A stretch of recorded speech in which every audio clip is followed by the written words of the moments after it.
আসসালামু আলাইকুম। শুরু করছি নিঃস্বার্থ ভালোবাসা পর্ব ১৯। লিখেছেন তামান্না ইসলাম। আয়াতের চলে যাবার পরে আব্রাহাম সোজা তার ঘরে এসে পড়ে। সে তো শুধু আয়াতকে একটু ঝটকা দিতে চেয়েছিল। অবশ্য আব্রাহাম আগে থেকেই জানতো যে আয়াত এটা জানার পর অনেক বড়সড় কিছু একটা করবে। ভাগ্যিস বউ নামে কোনো মেয়ের এখানে পায়নি সে, না তা না হলে যে কি করতো আল্লাহই জানে। তবে আব্রাহামের এইবার বেশ রাগ লাগছে, খুব বেশি। আব্রাহাম তার এক হাত দিয়ে মাথার চুলগুলো খামচে ধরে সারা ঘরে পায়চারি করে যাচ্ছে, কিন্তু তবুও রাগ রাগ থামার নাম নেই। অবশেষে আব্রাহাম তার ফোনটা তুলে একজনকে ফোন দেয়। আব্রাহাম বলল, হ্যালো। হ্যালো তনয়া। তনয় বলল, জি স্যার বলুন। এই যে এই আহাসান আছে না, এর পুরো বায়োডাটা আমার চাই, পুরো বায়োডাটা। ওকে। জি স্যার, ও আহসান আহমেদ। আয়রাতের সাথেই কাজ করে। ১ বছর হবে সে আয়রাতের সাথেই আছে। ১ বছর, তাই না? জি। এই বলে আব্রাহাম ফোন কেটে দেয়। এবার একটু বিষয়টা ক্লিয়ার করি। আয়াতের সাথে কাজ করে এই যে এই তনয় আছে, সে আসলে কোনো নিজের কোম্পানির সুবিধার্থে আয়নাতের সাথে কাজ করে না। এই তনয়া নামে মেয়েটা আব্রাহামের পাঠানো একটা মেয়ে, যে বেশ কিছুদিন যাবৎ আয়নাতের সাথে আছে। তবে তনয়ার একটা ছোটোখাটো কোম্পানি আছে বটে, আর সেটার অজুহাতে দিয়েই সে আয়নাতের সাথেই রয়েছে। আসলে ব্যাপারটা এতটাই চালাকির সাথে করা হয়েছে যে আয়রাত যেন টের না পায়। অবশ্য তনয়া যখন আয়রাতের সাথে কাজ করতে শুরু করে তখন আয়রাত বেশ ইনফরমেশন নিয়েছিল তনয়ার নামে। তবে সে এটা জানতো যে তনয়ার পিছনে আব্রাহাম রয়েছে, আর আব্রাহাম তখন নিখোঁজ ছিল। আয়রাত বুঝতোই বা কী করে যে তার আব্রাহামের কাছে আর এই তনয়ার পেছনেও সে আছে। সো এই যে এই আব্রাহামের কনসার্ট, সেখানে আয়রাতকে নিয়ে যাওয়া, আব্রাহামের মুখোমুখি করা আয়রাতকে, এগুলো সবই আব্রাহামের প্রিপ্ল্যান ছিল। তবে এর মাঝে আরও একটু টুইস্ট বাকি রয়েছে। আব্রাহাম চুপ চুপ করে বিছানার উপর বসে পড়ে। রাগে হাত পা কাঁপছে, আর কেন রাগে কাঁপছে সেটাও তার জানা। সেটার কারণ আহাসান। আব্রাহামের আহাসানকে নিয়ে বেশ ক্ষেপে রয়েছে। আহাসানের এতটা ক্লোজে আসা আয়রাতের, স্পেশালি আয়রাতের হাত ধরা, এত কথা বলা, সেগুলো যেন আব্রাহাম সহ্য করতেই পারে না। আর একটু আগেও নিচে আহাসান কিভাবে আয়রাতকে টেনে বাহিরে নিয়ে গেল তাও আব্রাহাম দেখেছে। আব্রাহাম রাগে হাতে থাকা ফোনটা একটা আছাড় মারে। আয়রাত বলল, কিন্তু এমন করার মানে কি? কেন করছে ও? ও কি আমার ক্লিয়ার কথা বুঝে না নাকি আজব? রাশেদ বলল, আমি জানি না ম্যাম, তবে কবির চেয়েছে যে যত জলদি সম্ভব তত জলদি আপনার সাথে দেখা করতে। আয়রাত বলল, এখন সে কোথায়? ওই যে ম্যাম, সামনেই আসতেছে। রাশেদের কথায় আয়রাত তার পেছনে তাকিয়ে দেখে কবির আসছে। এই হচ্ছে কবির, বেচারা বেশ ভালোই গত ২ বছর যাবৎ এই আয়রাতের পেছনে পড়ে আছে। উদ্দেশ্য বিয়ে। এই নিয়ে অনেক ঝামেলা হয়েছে, না জেনে কত হাজারবার আয়রাত তাকে রিজেক্ট করেছে। একবার তো এও হয়েছিল যে এই কবির পাগলের মতো করে আয়রাতকে না বলে কয়েই তাদের বিয়ের অ্যানাউন্সমেন্ট করে দিয়েছিল। আর মিরিয়ার স্বভাব তো সবারই জানা। তিল থেকে তাল করতে এদের বেশি একটা সময় লাগে না। এখানেই ঠিক তাই হয়েছিল। সব কিছু ভালোই ছিল, কিন্তু সেই দিন আয়রাতের লাইফের সর্বপ্রথম অ্যাওয়ার্ড ফাংশন ছিল। ঠিক তার একদিন আগেই এই আয়রাত আর কবিরের বিয়ের ভুয়া অ্যানাউন্সমেন্টটা হয়েছিল, যা আয়রাত টিভি চ্যানেলে থেকে জানতে পারে। আর এটা জেনে তো আয়রাতের মাথা প্রায় ঘুরে পড়ে যাওয়ার উপক্রম ছিল। তাই সব কিছু হ্যান্ডেল করার জন্য আর নিজের অ্যাওয়ার্ড শোতে যেন কোনো নেগেটিভ ইফেক্ট না পড়ে, তাই দ্রুত আয়রাত কবিরের সাথে কথা বলে। আয়রাত তাকে জীবনেও বিয়ে করতে পারবে না সাফ পরিষ্কার মানা করে দিয়ে আয়রাত সেই নিউজটা ফেক মুখ প্রমাণ করে দেয়। অতঃপর সেই ব্যাপারটা কেটে যায়, কিন্তু ব্যাপার কেটে গেলেও কেটে যায়নি সেই মানুষটা কবির। কবির ওর মতো করেই লেগেই ছিল আয়রাতের পেছনে, এমনকি এখনোই আছে। এখনও সে আয়রাতের পেছনেই ঘুরছে। সে প্রায় আয়রাতের খোঁজে তার অফিসে আসে। আজও এসে পড়েছে। আয়রাত কবিরের দিকে চোখ ছোট ছোট করে কঠোর মুখে নিয়ে তাকিয়েছিল। আর রাশেদ আয়রাতের পেছনে দাঁড়িয়ে তার এক হাত মুঠে ঠেকিয়ে মিটিমিটি হাসছে। কবির বলল, কেমন আছো আইরু? আয়রাত বলল, বর্তমানে টক ঝাল মিষ্টি সবই আছে। ও না না, সরি, মিষ্টি না, এটা আমি পছন্দ করি না, আর আমার স্যুটও করে না। কবির বলল, তুমি তো এমনিতেই যে মিষ্টি, আরও মিষ্টি হলে ডায়াবেটিস হয়ে যাবে তো। কবিরের কথায় রাশেদ ফিক করে হেসেই দেয়। আয়রাত চোখ কিছুটা গরম করে দিয়ে রাশেদের দিকে তাকায়। রাশেদ করে বলল। আয়রাত বলল, কবির লিসেন, আমি পারবো না, সম্ভব না, আমি অন্য একজনকে ভালোবাসি, আমি ম্যারিড কবির। কিন্তু আব্রাহাম তো আর বেঁচে নেই, তাহলে বাই দ্য ওয়ে, একটা লাস্ট চান্স কি দেওয়া যায় না? আয়রাত চিল্লিয়ে উঠল, oh for God sake stop, what do you mean by last chance? আমাদের কি আগে কোনো সম্পর্ক ছিল নাকি যে তা মাঝে ভেঙে গিয়েছিল, আর এখন আমি তোমাকে লাস্ট চান্স দিব? যেখানে কোনো কিছুই ছিল না সেখানে লাস্ট চান্স মানে কি? এটা আসে কোথা থেকে? আমি তোমাকে ফার্স্ট চান্সই কবে দিয়েছিলাম যে লাস্ট দিব? কিন্তু আয়রাত, আমার ভালোভাবে ভালো লাগে তোমাকে অনেক বেশি। আয়রাত কয়েক কদম কবিরের দিকে এগিয়ে যায়। ভালো লাগা আর ভালোবাসা দুই আলাদা আলাদা জিনিস, এদের একসাথে মিশিয়েও না। এর আগেও তুমি আমাকে না বলে আমাকে নিয়ে এত বড় একটা নিউজ করে দিয়েছিলে। বেশি কিছু বলিনি আমি তোমাকে সেই দিন, কিন্তু প্লিজ এইবার না কবির, আমি অন্য কাউকে ভালোবাসি। আমি অনেক আগেই একজনের নামে লিখে লেখা হয়ে গেছি। আয়রাত বলল, আল্লাহ হাফেজ। এই বলেই আয়রাত সেখান থেকে দ্রুত পায়ে কেটে পড়ে। সত্যি এখন এইসব তার কাছে প্রচুর বিরক্তিকর লাগছে। একে তো আব্রাহাম এমন হঠাৎ বিয়ের কথা শুনে আয়রাতের পায়ের রক্ত একদম মাথায় উঠে গিয়েছিল, আর এখন এখন কিনা তার নিজের বিয়ে। ছেলেটা বোঝে না নাকি? আয়রাত সেখান থেকে সোজা নিজের কেবিনে চলে যায়। তারপর একটা কোল্ড কফি অর্ডার দেয়, কেননা এখন তার মাথা খুব বেশি গরম, আর এই মুহূর্তে তার ঠান্ডা কিছু দরকার। আয়রাত কিছু ফাইল চেক করছিল, তখন কেবিনে তনয়া আসে। তনয়া বলল, আসবো? আয়। কিরে, তখন ওভাবে চলে গেলি যে, আর কোথায় গিয়েছিলি? আয়রাত বলল, তা আগামীকাল টের পাবি। মানে? তুইও দেখে নিস। বাই দ্য ওয়ে, কবির কি বলে গেল আবার? বিয়ে? হ্যাঁ তো করে নে না। কি মাথা খারাপ হয়েছে তোর, নাকি কিছু উল্টাপাল্টা খেয়ে এসেছিস কোনটা? আরে না, তা হতে যাবে কেন? আমি বলছি যে যখন তোদের এঙ্গেজমেন্টটা হয়ে গেছে তাহলে বিয়েটা জলদি করে নে। তনার কথা আয়রাত হাত থেকে ফাইলটা ঠাস করে টেবিলের উপর রেখে এক ঝটকায় বসা থেকে উঠে দাঁড়ায়। কপাল কুঁচকে অবিশ্বাস্য কণ্ঠে বলল, হোয়াট? আরে আস্তে। এই তুই কি বললি? কেন, তোদের এঙ্গেজমেন্ট? তোর আর কবিরের।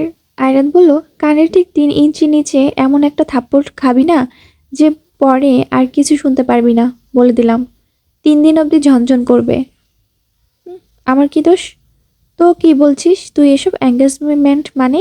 আরে কবিরের মাথা খারাপ হয়ে গিয়েছিল যে সে আমার পেছনে পড়েছে, আর সেই দিন ডিরেক্ট বিয়ের কথা সবাইকে জানিয়ে দিয়েছিল, তাও ফেক, ভুয়া, কিছুই না।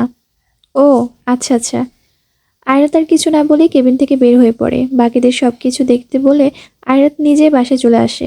আয়রাতের এখন বিকেলের সময় বাসায় আসতে দেখে ইলা বেশ অবাক হয়, কেননা আয়রাত বিকেলে কখনোই বাসায় আসে না। আয়রাত এসেই সোফাতে ধপ করে বসে পড়ে। ইলা বলল, কিরে এই সময় বাসায় এলি যে, কিছু কি হয়েছে নাকি? আয়রাত বলল, আবার কবির? এই যে ওই ছেলেটা যে তোকে নিয়ে একবার বিয়ের কথা পাবলিক করে দিয়েছিল। হ্যাঁ, তুমি জানো না দাদি, আমাকে এই নিয়ে ঠিক কতটা ঝামেলা পোহাতে হয়েছে। সবাই তো সিরিয়াসলি নিয়ে নিয়েছিল। কবির আজও এসেছিল আর এগুলো বলেছে।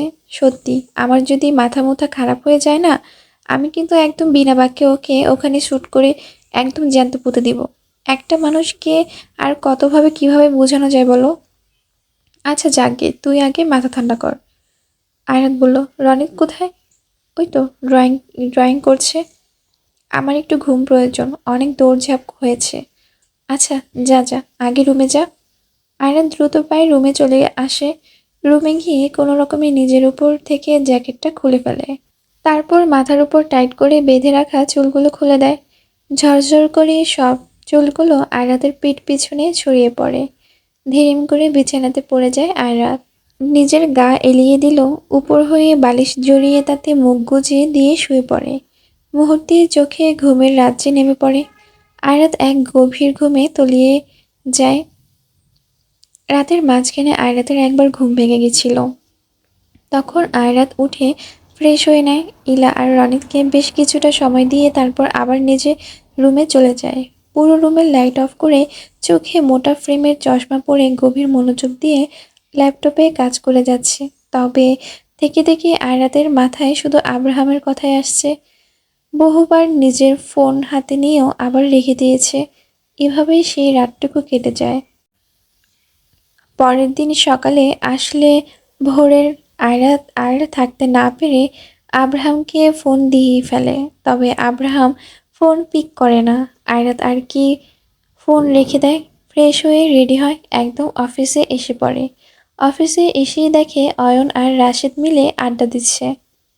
হে গাইস, এত ফুর্তিবাজ লাগছে কেন তোমাদের আজ? আয়রাত বলল। রাশেদ বলল, ম্যাম, দারুণ খবর আছে। আবার কি? দাঁড়ান। এই বলে রাশেদ টিভি অন করে দেয়। সেখানে আজ ব্রেকিং নিউজ। মানুষ প্র্যাঙ্ক করে, কিন্তু এত বড় প্র্যাঙ্ক কিভাবে? আজ হয়তো অনেক মেয়ে কলিজার পানি আবার ফিরে এসেছে। আব্রাহাম চৌধুরী অনিল কোনো বিয়ে করেছেন না, সম্পূর্ণই ছিল একটা ভুয়া খবর। এটা দেখে আয়রাত হেসে দেয়, হাসতে হাসতে একদম খারাপ দশা। আয়রাতের হাসি দেখে রাশেদ আর অয়ন তাকিয়ে আছে আর তার দিকেই, কেননা আয়রাতকে এতদিন পর এই প্রথম এভাবে মন খুলে হাসতে দেখছে তার। আয়রাতের হাসতে হাসতে চোখ দিয়ে পানি বের হয়ে পড়ছে। আয়রাত খেয়াল করলো যে রাশেদ আর অয়ন তার দিকে অবাক হয়ে তাকিয়ে আছে। তা দেখে আয়রাত কিছুটা স্বাভাবিক হয়। আয়রাত বলল, সরি সরি সরি গাইস, আসলে ব্যাপারটাই এমন যে না হেসে আর পারলাম না, সরি। এই বলে আয়রাত আবারও হেসে দেয়। আয়রাত আবারও বলল, আসছিল বিয়ে করতে, করিয়েছে না, জন্মের বিয়ে একবারে, বিয়ে করবে? হ্যাঁ। এই বলে আয়রাত থেমে যায়। রাশেদের উদ্দেশ্যে বলে ওঠে, তনয়া কোথায়? ম্যাম, আজ ও অফিসে আসেনি, ওর নাকি একটু কাজ আছে, বেশ ব্যস্ত তাই। ও আচ্ছা, থাক। আচ্ছা, আমি একটু বাইরে যাব, ভালো লাগছে না আমার এখন, একটু টাইম নিজেকে দেওয়া প্রয়োজন। জি আচ্ছা ম্যাম, আপনি যান। অফিসে প্রায় ঘন্টা একের মতো থেকে আয়রাত এসে পড়ে। আব্রাহামকে কল মেসেজ দিচ্ছে, কিন্তু সে নেই। আয়রাত গাড়ি নিয়ে বের হয়ে পড়ে। কোথায় যাচ্ছে তাও সে জানে না, শুধু নিজের মন মতো করে গাড়ি ড্রাইভ করেই যাচ্ছে। একবার ভেবেছিল সে যে সোজা আব্রাহামের বাড়িতে চলে যাবে, কিন্তু কেন যেন আয়রাতের মন বলছে যে আব্রাহাম এখন তার বাসায় নেই। যাই হোক, আয়রাত এগুলো ভাবছে আর গাড়ি ড্রাইভ করে যাচ্ছে গন্তব্যহীন ভাবে। দেখতে দেখতে একসময় হাইওয়েতে এসে পড়ে আয়রাত। হাইওয়ে রোডের একদম মাঝ বরাবর আছে সে এখন।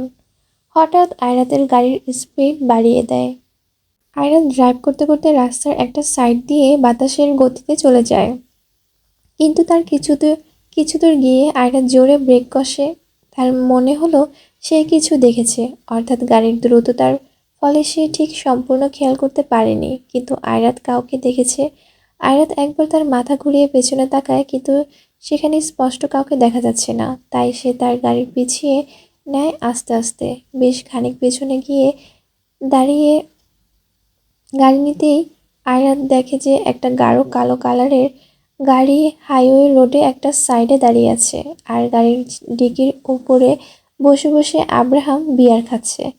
আয়রাত আব্রাহামকে দেখে কপাল কুঁচকায়। আয়রাতও নিজের গাড়িটা এক সাইডে নিয়ে গাড়ি থেকে নেমে পড়ে। ওখানে বাতাসের বেগও প্রচুর। আয়রাত আব্রাহামের সামনে গিয়ে কিছুটা রাগ নিয়েই বলে ওঠে, এই, আপনি এখানে বসে আছেন? ফোনটা একবার চেক করুন তো, আমি আপনাকে ঠিক কতগুলো কল করেছি আর মেসেজ দিয়েছি, রিপ্লাই রিপ্লাই তো দূর, সিন পর্যন্ত করেননি আপনি। আব্রাহাম কোনো কথা বলছে না দেখে আয়রাত বলল, ও hello, I am talking with you. Abraham নিশ্চুপ। ও ওমা কি হয়েছে? আহারে, আজ বুঝি সকালে টিভিতে নিজের বিয়ে ভাঙার কথা শুনে ভালো লাগেনি? আরে প্যারা নেই, চিল। বিয়ে তো হয়ে গিয়েছে আমাদের, তাই না? আব্রাহাম এবারও চুপ। আরে ধুর, কি এটা? খেয়ে যাচ্ছেন তো খেয়ে যাচ্ছেন, কিছু বলছি তো আমি আপনাকে নাকি। আব্রাহাম এবার তার হাত থেকে বিয়ারের কাচের বোতলটা আস্তে করে ছুঁড়ে মারে নিচে, তবুও তা ভেঙে যায়। গম্ভীর মুখে আয়াতের দিকে তাকায়। আব্রাহামের নাক মুখ আর আরও চোখগুলো কেমন লাল লাল হয়ে আছে। আব্রাহাম হালকাভাবে লাফ দিয়ে গাড়ির ডিকির উপর থেকে নেমে পড়ে, নিজের দুই হাত ঝেড়ে ফেলে। আয়রাত কিছু একটা বলতে যাবে তার আগে আব্রাহাম আয়রাতের দিকে এগিয়ে আসে। হুট করে আব্রাহাম তার এক হাত দিয়ে আয়রাতের কোমর পেঁচিয়ে ধরে নিজের সাথে ঠেকিয়ে নেয়, আরেক হাত আয়রাতের গাল আর গলার মাঝে বরাবর রেখে দিয়ে স্লাইড করতে থাকে। আব্রাহাম আয়রাতকে নিজের দিকে কিছুটা টেনে নিয়ে আসে, আয়রাতকে নিজের সাথে মিশিয়ে নিয়েছে। আয়রাত অবাক করা চোখে আব্রাহামের দিকে তাকিয়ে আছে। তবে আব্রাহাম এবার এভাবে আয়রাতকে নিজের সাথে চেপে ধরে তার মুখের কাছে একদম নিজের মুখ নিয়ে এসেছে। আর কিছু একটা বলতে যাবে তার আগে আব্রাহাম বেশ নেশাক্ত কণ্ঠে আয়রাতকে বলল, আয়রাত, আজ এসেছই। তারপর থেকে আর আমার সামনে এসো না, নয়তো একদম জানে মেরে দিব আমি তোমাকে। আব্রাহামের এমন কথায় আয়রাত শূন্য চোখে তার দিকেই তাকিয়ে থাকে। বেশ কিছুক্ষণ আব্রাহাম আয়রাতকে সেভাবে ধরে রেখে দিয়েছে, তারপর ছেড়ে দেয়। মরে তো গিয়েছি সে কবেই আমি, তবে এবার যদি আপনার নিজ হাতে আমাকে মারতে হয় তাহলে সেটা আরও ভালো, সেখানে আর আফসোসটা থাকবে না। আয়রাত কিছুক্ষণ চুপ করে থাকে, তারপর আবার বলে ওঠে, আপনার ভাই রায়হান জেল থেকে পালিয়েছে।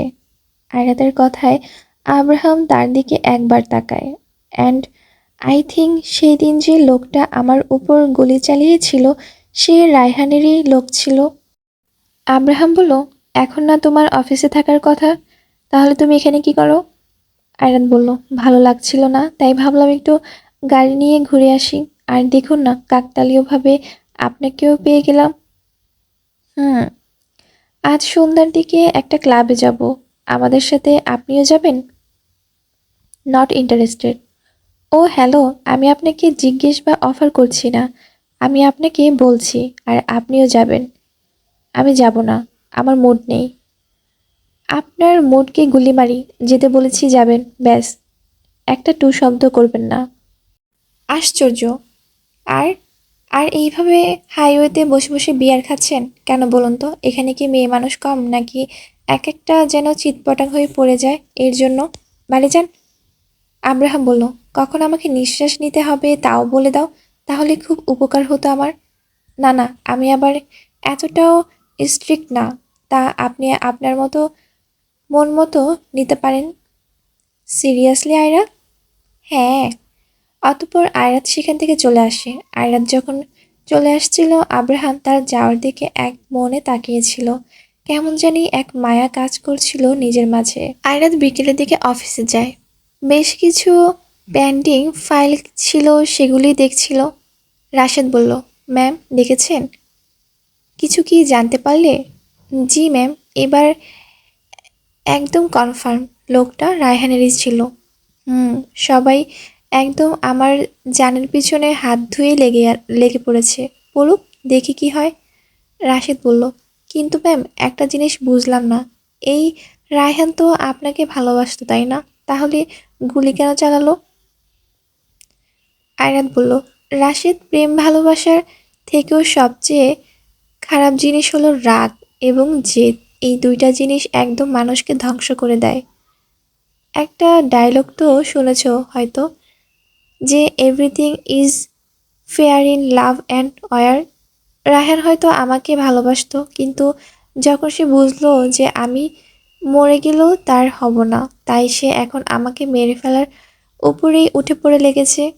আগে ভালোবাসা ছিল, তবে এখন তা যুদ্ধ হয়ে গেছে। রাশেদ বলল, কিন্তু ম্যাম সত্যি যদি আপনার কিছু করে বসে রায়হান? আয়রাত বলল, আমি জানি না যে আব্রাহাম এমন কেন করছে? সে এখনো আমাকে ভালোবাসে নাকি ঘৃণা করে? তবে আমি এইটুকু জানি যে এখন যেহেতু আব্রাহাম আছে, তো সে এই দুনিয়া উল্টে গেলেও আমার কিছু হতে দেবে না। আব্রাহাম আমাকে সবসময় বলতো যে আমাকে নাকি ভালোবাসার অধিকারও তার, আর মেরে ফেলারও। আব্রাহাম আমার কিছু হতেই দেবে না। রাশেদ হাসলো। আয়রাত বলল, আরে পরেরটা পরে দেখা যাবে। এখন বলল রোদেলা কোথায়? আর অয়ন ভাইয়া, আহসান ভাইয়া সবাই কোথায়? ক্লাবে যাবে না? জি ম্যাম, যাবে তো। সবাইকে ডাক দাও আর বাইরে গাড়ি বের করো। জি আচ্ছা। এই বলে রাশেদ কেবিন থেকে বের হয়ে পড়ে। আয়রাত তার চোখ থেকে গ্লাসটা খুলে সোজা আব্রাহামকে ফোন দেয়। আব্রাহাম বলল, হ্যালো। আমার জামাইজানটা কি করছে? আব্রাহাম গান শুনছে। কারো জামাইজান না। কারো হতে যাবে কেন? আমার। আমার আচ্ছা, কি গান শুনছেন? তোমাকে বলবো কেন? আচ্ছা, বলতে হবে না তো। শুনুন। হ্যাঁ, বলো। কিছু বলবে? আয়রাত তখন বলল, ডাইনামিক ড্রিলার্স রোড নং 29, জলদি এসে পড়ুন। ওকে ফাইন, আসছি। আব্রাহাম ফোন কেটে দেয়।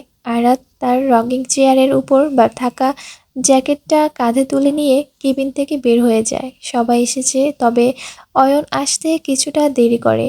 তারপর সবাই গাড়িতে করে ক্লাবে চলে যায়। প্রায় 30 মিনিট পর সবাই এসে পড়ে। এখন বলতে গেলে রাতই হয়ে গেছে। অনেক মানুষ সবার যার যার মতো করে ব্যস্ত। ডিস্কো লাইট চলছে সব জায়গায়, গানও আছে। আয়রাত সহ বাকিরা গিয়ে একটা জায়গায় বসে পড়ে। অয়ন বলল, বৌমণি, আব্রাহাম কোথায়? হুম, আসবে আসবে। আরে এসে পড়েছে, রোদেলা বলল। আয়রাত মাথা তুলে সামনে তাকায়, দেখে আব্রাহাম তার ভারী ভারী কদম ফেলে এই দিকে আসছে। আয়রাত হেসে দেয় তাকে দেখে। আব্রাহাম আসার সময় সবাই তাকিয়েছিল, এমনকি যে মেয়েদের পার্টনার ছিল তারাও তাকিয়েছিল। কিন্তু আব্রাহাম তার জ্যাকেটের হাতা ফোল্ড করতে করতে এসে বসে পড়ে। রোদেলা বলল, এত অ্যাটিটিউড আসে যে কোথা থেকে? মেকি হেসে বলল। আব্রাহাম বলল, হোয়াট? না না, কিছু না কিছু না, রোদেলা বলল।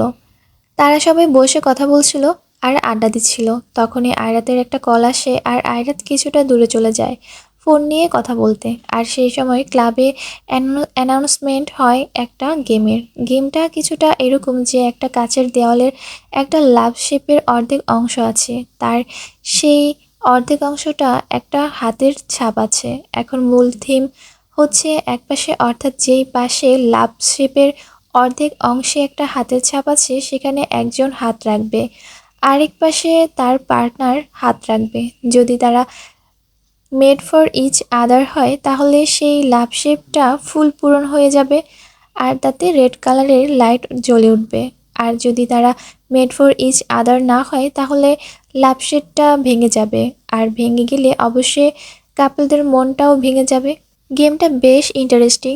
গেমের অ্যানাউন্সমেন্ট হতেই সবাই বেশ এক্সাইটমেন্ট নিয়ে এগিয়ে গেল। অনেকেরটা জোড়া লাগছে, আবার কারো কারো ভেঙে যাচ্ছে। ভেঙেছি বেশি, জোড়া খুব কম, দুই একটা লেগেছে। রাশেদ বলল, স্যার আপনিও যান না? আব্রাহাম বলল, কি আমি? না না, আমি না। আরে স্যার, একটা বার ট্রাই করতে তো পারেন। আরে না, এইসব ফ্যাক হয়, কিছুই এমন না। বাদ দাও, রোদেলা বলল। স্যার একটা বার চেষ্টা করলে কি ক্ষতি?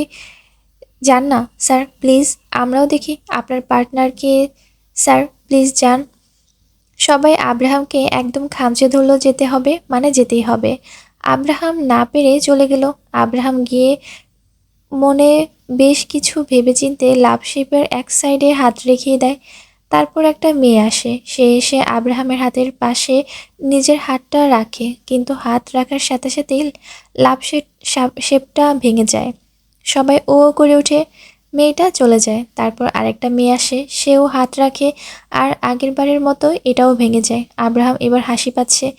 এমন ঠিক 4-5 বার আব্রাহাম তার ছেলের হাসি হেসে চলে যেতে ধরলে তখনই একটা হাত এসে আব্রাহামের হাতের পাশে দাঁড়ায়, লাভ শেপটার উপরে রেখে দেয় একদম। আর রাখার সাথে সাথেই তাতে ফট করেই রেড লাইট জ্বলে ওঠে। সবাই কিছুটা চিল্লে ওঠে। লাভ শেপটা ফুল ফিল আপ হয়ে গেছে, তার মানে তারা made for each other. Abraham কপাল কুঁচকে পাশে তাকায়, দেখে আয়রাত মুচকি হেসে তাদের হাতের দিকে তাকিয়ে আছে। তারপর আয়রাত নিজেও আব্রাহামের দিকেই তাকায়। আয়রাত আব্রাহামের দিকে তাকিয়ে গাঢ় এক হাসি দিয়ে সেখান থেকে চলে আসে। তারপর আব্রাহাম নিজেও চলে আসে। রোদেলা বলল, ইয়ে, মিলে গেছে তোমাদেরটা। হাই, কি লাকি কাপুল তোমরা। আয়রাত বলল, আমার সাথে না মিললে আমি হয়তো আব্রাহাম হাতটাই কেটে দিতাম। আর এছাড়াও না মিলে যাবে কোথায়, আমি জানতাম যে মিলবেই। আব্রাহাম আয়রাতের পাশে বসে পড়ে। আয়রাত বলল, জামাই, কি হয়েছে? এই, আপনি স্বীকার করছেন, তার মানে যে আপনি আমার জামাই? ও গড। এই আয়রাত চলো, রোদেলা বলল। আয়রাত বলল, কোথায়? আরে চলো একটু, ওদিকে যাব। চলো চলো। আরে কিন্তু, আরে চলো না। আচ্ছা। রোদেলা আয়রাতকে নিয়ে চলে গেল। অন্যদিকে রাশেদ আর অয়ন একটা টেবিলে বসে বসে কথা বলছে। রাশেদ বলল, কি ভাবছেন? অয়ন বলল, ও আমাদের আব্রাহামই তো, তাই না? হ্যাঁ, অবশ্যই। তাহলে এই এত বছর কোথায় ছিল? এলো না কেন আমাদের কাছে? কথা আমার এই একটাই। রাশেদ বলল, তা তো স্যার নিজেও ভালোই বলতে পারেন। অয়ন বলল, নাকি আব্রাহাম সব ভুলে গিয়েছে? রাশেদ বলল, না, কিভাবে সম্ভব এটা? অয়ন বলল, না, হয়তো আব্রাহাম ভুলে গিয়েছে সব। কম বড় অ্যাক্সিডেন্ট হয়নি তার। আব্রাহামকে সব কিছু মনে করাতে হবে। আব্রাহাম বলে উঠল, মনে তো তখন করব যখন আমি সব কিছু ভুলে যাব। যখন আমি কিছু ভুলিয়ে নিই তখন সেখানে নতুন করে সব কিছু মনে করার প্রশ্নই আসে না। রাশেদ এবং অয়ন তাকিয়ে দেখে আব্রাহাম তাদের পেছনে দাঁড়িয়ে আছে। আব্রাহামকে দেখে না যতটা বেশি অবাক হয়েছে, তার থেকে বেশি অবাক হয়েছে আব্রাহামের কথা শুনে। আব্রাহাম একটা ডোন্ট কেয়ার ভাব নিয়ে রাশেদ আর অয়নের টেবিলে এসে একটা চেয়ারে টান দিয়ে নিয়ে বসে পড়ে। আরেক হাতে অ্যালকোহলের প্যাক নিয়ে নেয়। আব্রাহাম আর তার মতো করেই আছি, তবে তার সামনে থাকা দুই জনের অবস্থা খারাপ। বেশ অবাক তারা। আব্রাহাম বলে উঠল, এভাবে তাকিয়ে আছো কেন? তোমরা তো আগে থেকেই মেনে নিয়েছো যে আমিই আব্রাহাম। এখন শুধু আমি নিজের মুখে স্বীকার করে নিলাম, ব্যাস। হ্যাঁ, আমি Abraham, Abraham Ahmed Chowdhury. Sir, sir আপনি? অয়ন ভাই, চোখ নামিয়ে ফেল, নয়তো তা তোর কটর থেকে খুলে পড়ে যাবে, আব্রাহাম বলল। অয়ন আব্রাহামের কথায় ভ্যাবাচাকা খেয়ে যায়। অয়ন বলল, আব্রাহাম ভাই, মানে আমি কি বলবো এখন? আমি খুঁজে পাচ্ছি না। তুই তুই আসলে ঠিক আছিস তাহলে? মানে কিছু হয়নি তোর? আমি জাস্ট ভাবতে পারছি না।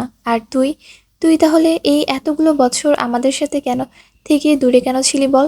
কেন আমাদের কারো কাছে আসিসনি? আমাদের কথা কি তোর একটা বারের জন্য মনে পড়েনি? আমাদের কথা ছাড়, আয়রাত বৌমনির কথা তোর মনে পড়েনি? কিভাবে আর কোথায় ছিলি তুই এতদিন? আব্রাহাম বলল, ছিলাম কোথাও না, কোথাও তো ছিলামই। তুই পাল্টে গেছিস অনেক। আহা, আগের আমি আছি, সামান্য পাল্টাতে বাধ্য ছিলাম, এই যা। আমি আর কিছুই ভাবতে পারছি না, কি থেকে কি হলো এসব। আব্রাহাম বলল, তুই ভাবিসও, আগে জানতাম না তো, তবে যা হওয়ার তাই হয়েছে। অয়ন বলল, সিরিয়াসলি? এখনো লেগ বল করিস আমার তুই? এত সব কিছু যাওয়ার পরও এত শান্ত কিভাবে ভাই? আব্রাহাম বলল, মাথা গরম করে সবসময় কাজ করতে হয় না। অয়ন বলল, আই আয়রাতের আর বলেই বা কি হবে? ও তো এমনিতেই আমাকে আব্রাহাম ভেবেই নিয়েছে। ও কারোর কথার ধার ধারে না। ওকে হাজার না করলেও ও আমাকে আব্রাহামই ভাববে। আয়রাত জানে বৌমনি তোকে ছাড়া কতটা নরক যন্ত্রণা সহ্য করছে তুই জানিস? নরক যন্ত্রণা আমাকে ছাড়া? ওর তো ভালো থাকার কথা। হ্যাঁ, মুখে বলাটা খুবই সহজ। বৌমনি তোকে ছাড়া কি কি সাফার করেছে তা আমরা জানি। হঠাৎ সেখানে আগমন ঘটে আহসানের, যাকে দেখে আব্রাহাম কিছুটা বিরক্ত প্রকাশ করে। আহসান অয়নের সাথে কিছু কথা বলে। আহসান বলল, আচ্ছা আয়রাত কোথায়, দেখছি না যে? আব্রাহাম বলল, কেন, ওকে খুব মিস করছো বুঝি? হ্যাঁ, করারই কথা, হেসে বলল আহসান। করবেই তো, কেউ কি আর সুযোগ ছাড়ে? What do you mean? I mean ভালো তো, তাই না? তুমিও আয়রাতের সাথে আছো আর আয়রাতও তোমাকে ভালোই পাত্তা দেয়, তো ভালোই তো। আহসান হাসল। তোমাকে জানিয়ে দিই যে আমি আয়রাতকে আমার বোনের চোখে দেখি আর সেও আমাকে ভাই বলেই ডাকে। ও আচ্ছা, তাই বুঝি? আহসান বলল, হ্যাঁ। Good good. তাদের কথার মাঝে রোদেলা আর আয়রাত এসে পড়ে। আয়রাত এসে দেখে আব্রাহাম, অয়ন, রাশেদ এরা তিনজনই বেশ গম্ভীর মুডে বসে রয়েছে। আয়রাত এসে আব্রাহামের পাশে বসে পড়ে। আয়রাত বলল, হে গাইস, কি হয়েছে, সবাই এমন সিরিয়াস মুডে কেন? অয়ন বলল, না এমনি। আয়রাত বলল, হেই আব্রাহাম। আব্রাহাম বলল, খাবে? এইসব ছাইপাই আমি খাই না, আপনিই খান। এখন মুড নেই আমার। আব্রাহাম বলল, হঠাৎ সেখান থেকে রাশেদ, অয়ন, রোদেলা আর আহসান উঠে চলে যায়। থেকে যায় শুধু আব্রাহাম আর আয়রাত। আব্রাহাম আয়রাতের দিকে তাকায়, এক নয়নে তাকিয়ে থাকে। আয়রাত তো তা খেয়াল করে হালকা হেসে হেসে দেয়। আয়রাত বলল, কি হলো, এভাবে তাকিয়ে আছেন কেন? সব কিছু কত দ্রুত পাল্টে যায়, তাই না? হুম। তুমি কিভাবে এত পাল্টালে বলো তো? যেভাবে আপনি পাল্টিয়েছেন। ভালোবাসা মানুষকে জিন্দা মেরে ফেলার মতো ক্ষমতা রাখে, আব্রাহাম বলল। আয়রাত বলল, বেশ অভিজ্ঞতা আছে আমার। আব্রাহাম বলল, আবার মরতে পারবে? না, কষ্ট হয় অনেক। আব্রাহাম বলল, তাহলে ভালোবাসা জিনিসটা থেকে দূরে চলে যাও। সম্ভব না, এটার উপর আমার নিজের কোনো হাত নেই, আমার ক্ষমতা নেই বের হবার। আমি যে আপনাকে ভালোবাসি। Stop loving me, I can't. Ayrat. Abraham, আবার আমার কাছে সব ছিল, সব সব ছিল আমার কাছে, টাকা পয়সা, property, bank balance, publicity, popularity, সব। কিন্তু এই সব কিছু থেকেও আমার কিচ্ছু ছিল না, কিছুই না। I was A being zero. Abraham চুপ। আয়রাত বলল, কিন্তু এখন আমার কাছে সব আছে, সব। কারণ এখন আমার কাছে আপনি আছেন। এখন যদি কেউ আমার কাছ থেকে আমার জীবনটাও চায়, তাহলে আমি হেসে হেসে রাজি হয়ে যাব। আব্রাহাম আয়রাতের বেশ কাছে এসে পড়ে। তাহলে সেদিন আমার জীবন কেন নিয়েছিলে? আব্রাহাম কথার কথায় আয়রাতের মুখের হাসিটা উড়ে গিয়ে কিছুটা কালো হয়ে আসে। বুকের ভেতরটা ধক করে ওঠে। মানে? মাঝে মাঝে দেখে মনে হয় যে তুমি এমনটা করতেই পারো না, কখনোই না। এটা মাত্রই আমার ভুল। কেননা তোমার চোখে মুখে আমি নিজের জন্য গাঢ় ভালোবাসা খুঁজে পাই, আমাকে পাওয়ার আকাঙ্ক্ষা খুঁজে পাই। কিন্তু পরক্ষণে আবার পুরনো সব কিছু মনে পড়ে সব এলোমেলো হয়ে যায়। আমি আব্রাহাম বলল, বাদ দাও সব প্লিজ, আমি আর কথা বলতে চাচ্ছি না। আয়রাত আর কিছুই বলল না। আব্রাহাম বলল, তো নতুন লাইফ পার্টনারের সাথে জীবন কিভাবে কাটাবে ভাবলে কিছু? আব্রাহাম, কি বলছেন এইসব? কবির, আরে কবির ফেক নিউজ বানিয়েছিল আমার নামে, আমাকে না বলে কই। ওটা ভুয়া। কিসের লাইফ পার্টনার? হ্যাঁ, আমার বিয়ে বছর কয়েক আগেই হয়ে গিয়েছে আপনার সাথে। আব্রাহাম তার এক হাত কপালের সাইডে ঠেকিয়ে আয়রাতের দিকে পলকহীনভাবে তাকিয়ে থাকে। আয়রাত বলল, হ্যাঁ, কথা শুনছো? নিজের বিয়ের আসর অবধি চলে গিয়েছিল, আমি কিছু বললাম না, অবশ্য করে দেখিয়েছিলাম। আর সে আসছে আমার বিয়ের খবর নিয়ে। আব্রাহাম বলল, অনেক রাত হয়েছে, বাড়ি যাও। আর আপনি এখানে একা একা ক্লাবে থেকে কি করবেন? আপনাকে আমি এখানে রেখে যাই যেন আপনি অন্য মেয়েদের সাথে ফ্লার্ট করতে পারেন, তাই না? আব্রাহাম বলল, ও ম্যাডাম, ক্যারেক্টার এতটাও ঢিলা না আমার, ওকে? হ্যাঁ জানি আমি, এর জন্যই তো আপনাকে এত এত ভালোবাসি আমি। আয়রাত, আব্রাহাম আর বাকিরা সবাই ক্লাব থেকে এসে পড়ে। সবাই যার যার বাড়িতে উঠে বসে পড়ে। আব্রাহাম চলে যেতে ধরবে, কিন্তু আয়রাত তার সামনে এসে পথ আটকে দেয়। আব্রাহাম তার দিকে কপাল কুঁচকে তাকায়। হোয়াট? আপনাকে না অনেক কিউট লাগছে। Thanks girl. ফেভারিট? কি? আপনার চাপদারিগুলো। এবার কি আমি যাব? যান। ওকে, সামনে থেকে সরো। যান যান। সরলে তো যাব নাকি? আরে ওই যান বলিনি, আমি বলেছি যান। যান। ইয়া খোদা! আয়রাত প্লিজ বাড়ি যাও, অনেক রাত হয়েছে, পাগলামি করো না, ওকে? প্লিজ বাড়ি যাও। যাচ্ছি যাচ্ছি। তারা সবাই যার যার বাড়িতে চলে যায়। আর আব্রাহামও আর বাইরে আজ বেশি একটা থাকে না, সেও বাড়ি চলে যায়। তবে বাড়ি গিয়ে আব্রাহাম সোজা নিজের রুমে চলে যায়। ফুল পাওয়ারে এসি অন করে দেয়। ভালো লাগছে না কিছুতেই। সে এক প্রকার কনফিউশন আছে। একবার মনে হয় আয়রাতের সব দোষ, আবার মনে হয় যে আয়রাতের মতো মেয়ে এমন কিছু একটা করতেই পারে না। আয়রাত আব্রাহামকে মারতেই পারে না। দুই দ্বিধায় মাঝে ঝুলে রয়েছে আব্রাহাম। আব্রাহাম তার জ্যাকেটটা খুলে ফেলে। আয়নার সামনে দাঁড়িয়ে কতক্ষণ নিজের দিকে তাকিয়ে থেকে হুট করেই মাথা অন্য পাশে ঘুরিয়ে ফেলে। পরনের শার্টের বোতামগুলো খুলে গায়ের উপর থেকে শার্টটা খুলে ফেলে। এক হাত কোমরের সাইডে ঠেকিয়ে আরেক হাত ঘাড়ের পেছনে নিয়ে ক্লান্ত ভঙ্গিতে চোখগুলো বন্ধ করে ফেলে। কতক্ষণ পর নিজের চোখগুলো মেলে তাকায়, আর তখনই আয়নাতে আব্রাহামের গায়ের একটা জিনিস লক্ষ্য করে। আর সেটা হচ্ছে আব্রাহামের বাম পাশের বাহুতে থাকা ডার্ক ব্ল্যাক কালারের ট্যাটু। আব্রাহামের বাম বাহুতে গাঢ় কালো কালার দিয়ে আয়রাত নামে ট্যাটু করা। আয়রাত নামের সাথে আবার একটা গোলাপ ফুলের মতো গাঢ় নকশা আঁকা। এইটা যে ঠিক কত বছর আগে করেছিল সে। আব্রাহাম হাত দিয়ে তাতে কিছুটা ছুঁয়ে দেয়। সে ওয়াশরুমে চলে যায়। শাওয়ার ছেড়ে দিয়ে এক হাত দেয়ালে ঠেকিয়ে মাথা নিচু করে থাকে। উপর থেকে ঠান্ডা বড় বড় পানিবিন্দুগুলো সব আব্রাহামের গায়ের উপর পড়ছে। ফর্সা গায়ে পানিবিন্দুগুলো সব বেয়ে বেয়ে নিচে পড়ছে। আব্রাহাম বেশ সময় পর মাথাটা তুলে দাঁড়ায়, হাত দিয়ে সামনে আসা চুলগুলো ঠেলে পেছনে দিয়ে দেয়। আব্রাহাম আর চোখ বন্ধ করে থাকতে পারছে না, কারণ চোখ বন্ধ করলে আয়রাতের সেই হাসিমাখা চেহারাটা বারবার তার সামনে এসে পড়ে। আব্রাহাম হঠাৎ ফট করেই নিজের চোখ মেলে তাকায়। প্রায় বেশ এক লম্বা শাওয়ারের পর আব্রাহাম বের হয়ে আসে। সাদা টাওয়ালটা দিয়ে নিজে সামনের চুলগুলো মুছতে মুছতে বের হয়ে পড়ে।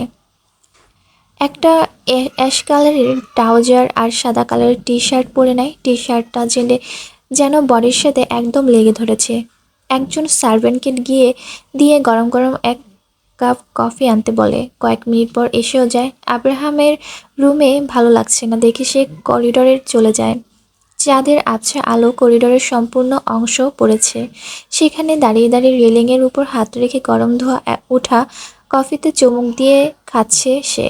কিছু সময় সেখানে কাটিয়ে আবার ফিরে আসে রুমে। বিছানার সাথে গা ঠেকিয়ে ফ্লোরে বসে পড়ে। ঘাড়টা কিছুটা এলিয়ে দিয়ে উপরের দিকে একমনে তাকিয়ে থাকে। হঠাৎ চোখগুলো বন্ধ করে নেয়। আমি না আপনাকে অনেক ভালোবাসি, অনেকটাই বেশি জামাইজান আমার। আব্রাহাম প্লিজ কোনো মেয়ের দিকে তাকাবেন না, আর আমি জানি আপনি তাকাবেনই না। আচ্ছা আব্রাহাম, আপনি আমাকে কতটুকু ভালোবাসেন শুনুন না আব্রাহাম, প্লিজ আপনি আর কখনো আমাকে ছেড়ে দূরে যাবেন না, ওকে? প্রমিস করুন। আব্রাহাম আয়রাতের একটা ছোট্ট দুনিয়া হবে, যেখানে শুধু ভালোবাসা থাকবে। একটা ছোট্ট বাড়ি, দুটো মানুষ আর অনেকগুলো ভালোবাসা। আব্রাহাম, আমি আপনাকে ভালোবাসি। আমি আল্লাহকে বলবো উনি যেন আমার হায়াত আপনাকে দিয়ে দেয়, তবুও আপনি আমার কাছে থাকুন। ভালোবাসি তো। আব্রাহাম এক ঝটকায় চোখের পাতাগুলো খুলে ফেলে। চোখের কার্নিশে পানিগুলো জমে উঠেছে আব্রাহামের। খুব বেশি খারাপ লাগছে তার। কেন এত খারাপ লাগছে আজ সে নিজেও জানে না। খুব কান্না করতে ইচ্ছে করছে, কিন্তু এই কান্না যেন আব্রাহামকে একদম মানায় না। কেউ এই মুহূর্তে কাছেও নেই যাকে কিছুক্ষণ শক্ত করে জড়িয়ে ধরে নিজের মনের শান্ত পাওয়া যায়।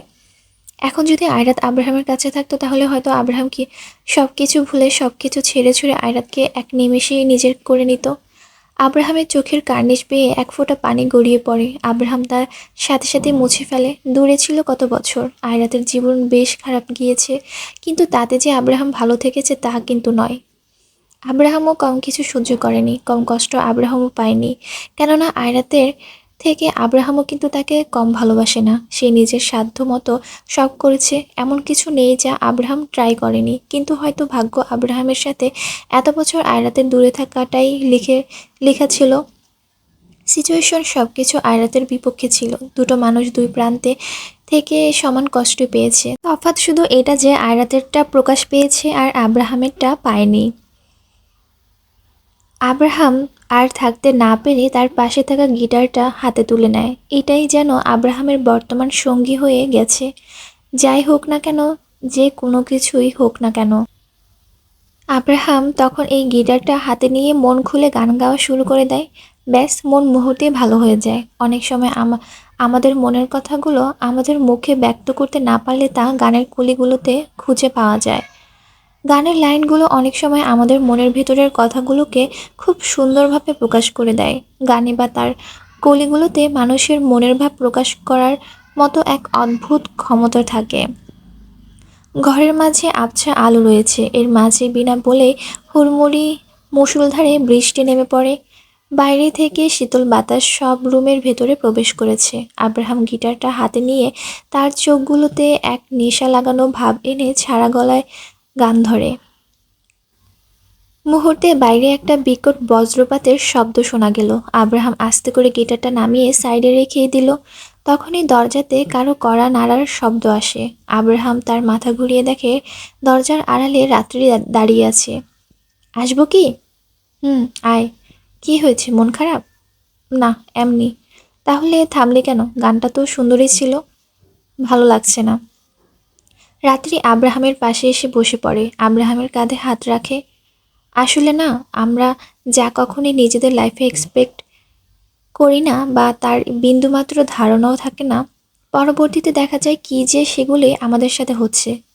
জীবনটা যে এভাবে বদলে যাবে ভাবি না। জীবনের মোড়টা যে এভাবে ঘুরে যাবে সত্যি তা ভাবি না। আমি তো চাইনি এমন কিছু, কিন্তু দেখা দেখ না কি থেকে কি হয়ে গেল। রাত অনেক হয়েছে, ঘুমিয়ে পড় যা। রাত্রি বলল, আর তুই? আমি তো আমি, তুই যা। আচ্ছা। রাত্রি চলে যায়, তবে যাওয়ার আগে দরজার সামনে দাঁড়িয়ে আরেকবার আব্রাহামকে দেখে যায়। আব্রাহাম ইচ্ছে করেই ঘরের লাইট অফ করে একটা বড় সাদা মোমবাতি জ্বালিয়ে রেখেছিল। বাইরের দমকা বাতাসে এসে তাও ধূপ করে নিভিয়ে দেয়। ঘরটা আবছা আলো আধায় ছায়া হয়ে যায়।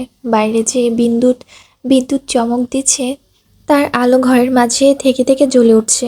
আব্রাহাম শূন্য দৃষ্টিতে বাইরের দিকে তাকায়। আয়রাতের কথা খুব বাজেভাবে মনে পড়েছে তার, বড্ড বেশি। আব্রাহাম উঠে গিয়ে একটা কালো মোটা ফ্রেমের ডায়েরি বের করে। কালো কালি দিয়ে তাতে গাঢ়ভাবে লেখা, যত নেশাই করো না কেন, সারা দুনিয়া খুঁজেও নারীর চেয়ে তীব্র নেশা কোথাও পাওয়া যায় না। এটা লিখে দিয়ে আব্রাহাম টাস করে ডায়েরিটা বন্ধ করে ফেলে, বিছানাতে গিয়ে গা এলিয়ে দেয়। এভাবেই রাতটুকু কেটে যায়। পরের দিন সকালে আয়রাত, রাশেদ, তাহলে আর ফাইলগুলো নিয়ে আমি যাচ্ছি, ওকে? তোমরা এদিকটা দেখো। আর মিস্টার ডিসুজার কোন ক্লায়েন্ট যদি এখানে আসে তাহলে সোজা আমার কাছে পাঠিয়ে দিও। রাশেদ বলল, জি ম্যাম। তনয়ার 2 দিন ধরে কোনো খবর নেই, যার ফলে কাজের চাপটা একটু বেশি পড়েছে।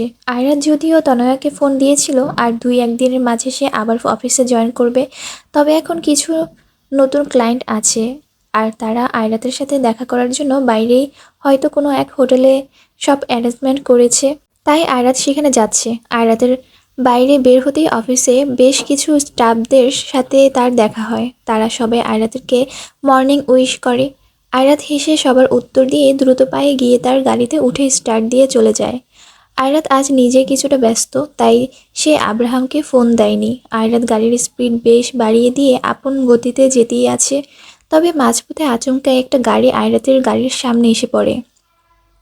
আয়রাত কোনো রকম দ্রুত ব্রেক কষে। অল্পের জন্য সেই গাড়িটার সাথে ধাক্কা লাগেনি তার। আয়রাতের মাথায় ধূপ করে আগুন জ্বলে ওঠে। এখন এই গাড়িরও 12টা বাজাবে, আর তার সাথে গাড়ির মালিকেরও। আয়রাত গাড়ি থেকে রেগেমেগে আগুন হয়ে নামতে যাবে, তার আগেই গাড়ির ওনার আয়রাতের গাড়ির উইন্ড এর পাশে এসে দাঁড়ায়। আয়রাত গাড়ির উইন্ডটা নামিয়ে বাইরে তাকায়, আর যে দাঁড়িয়েছিল তাকে দেখে আয়রাত সব রাগ যেন নিমিষে পানি হয়ে যায়। তার মুখে ফুটে ওঠে দীর্ঘ হাসি। আয়রাত বলল, আরে আমার জামাইটা না এটা? না, অন্যের জামাই। ও ইয়া, ফাজলামি করেন? আয়রাত, গাড়ি থেকে নামাও, নামো তো ফার্স্ট। কিন্তু কেন? আর আজ দেখি আমার কথা আপনার আগেই মনে পড়েছে, থাকতে না পেরে একা একাই চলে এসেছেন আমার কাছে, তাই না? আয়রাত, বেশি কথা বলার সময় নেই এখন, প্লিজ জলদি গাড়ি থেকে নেমে পড়ো। কিন্তু আব্রাহাম, হয়েছেটা কি বলবেন তো? আয়রাত, গাড়ি থেকে নামতে বলছি, সময় নেই হাতে বেশি একটা, প্লিজ নামো জলদি। কিন্তু ধুত্তরি ফাজিল মেয়ে, বেশি বকবক করে। ও মিসেস বকবক। এই বলে আব্রাহাম আয়রাতের ডান বাহু ধরে দেয় এক হ্যাচকা টান, ফলে আয়রাতের হুমড়ি খেয়ে গাড়ির বাইরে বের হয়ে পড়ে। আব্রাহাম আর কিছু না বলে আয়রাতের হাত ধরে দৌড় লাগায়। দুজনে দৌড়িয়ে বেশ কিছু দূরে এসে পড়ে। আয়রাত তো হিল পড়েছিল, যার ফলে একটু অসুবিধা হয়েছে দৌড়াতে, আর হাঁপিয়েও গিয়েছে। আয়রাত বলল, আমি বুঝলাম না, এভাবে টেনে বাইরে আনলেন কেন?